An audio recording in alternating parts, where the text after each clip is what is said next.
Alright, as everybody can see, we got in here and realized that Jake had a little mishap with his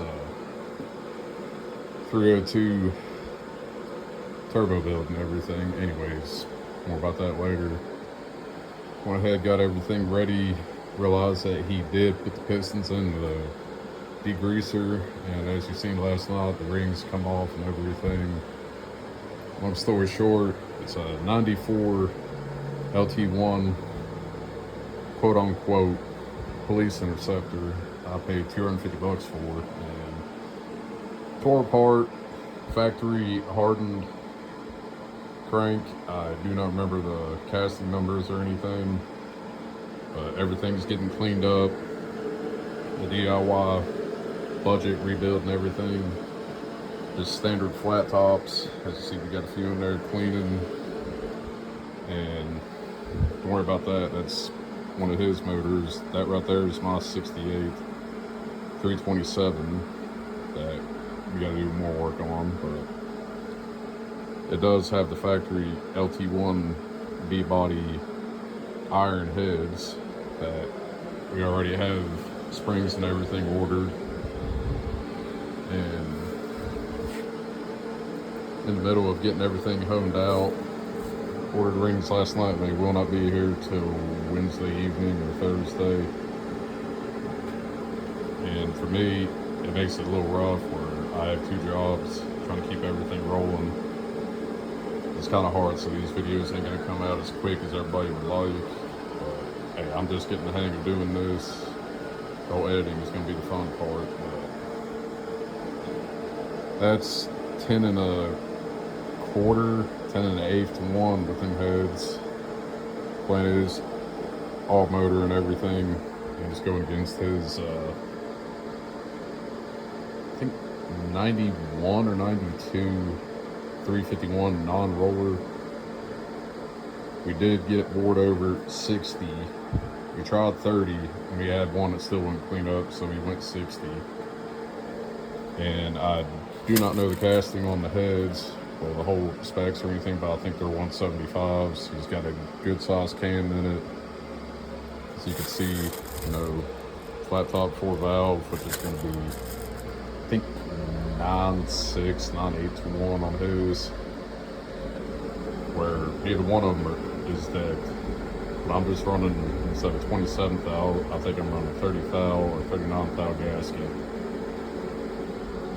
And all of his is factory. The joys of me working there, you know, I get all my parts directly from work, so it saves me a little bit. But I think the specs on this one is gonna be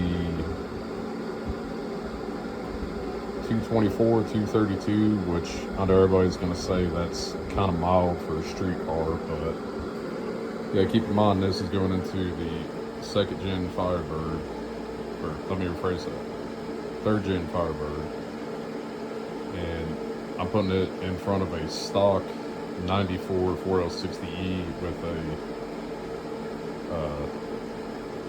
no-name special controller that lets you run it as a full manual setup with lockup. And the car does have 273s with an open diff, which, as everybody knows, on them 3rd gens, just like the Fox bodies, if they are a 7.5, you're pushing your luck. I've already started getting everything planned out to run next year with the Turbo S10.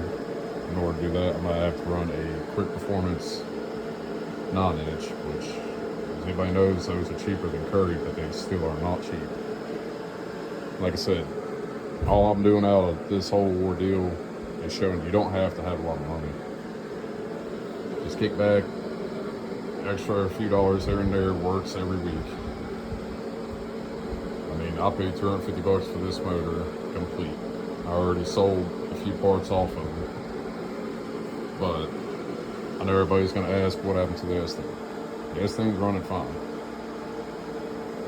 That 327 is actually a backup build for the S10, even though I do have another 2-bolt 350 standard board that we'll get into later with, but that's just a true backup.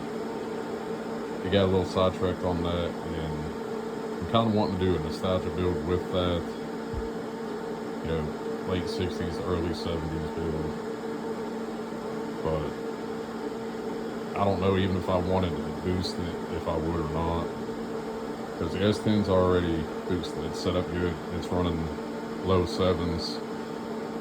Come next year, once I get the cage put in, it's going to be knocking on the mid 60s. Which, as everybody knows me, I have a tendency to push things to the limit. I mean, yes, that is the third motor that's been boosted as a 350. Yes, it had a 305 in it as the training wheels motor to get everything set up. It didn't last.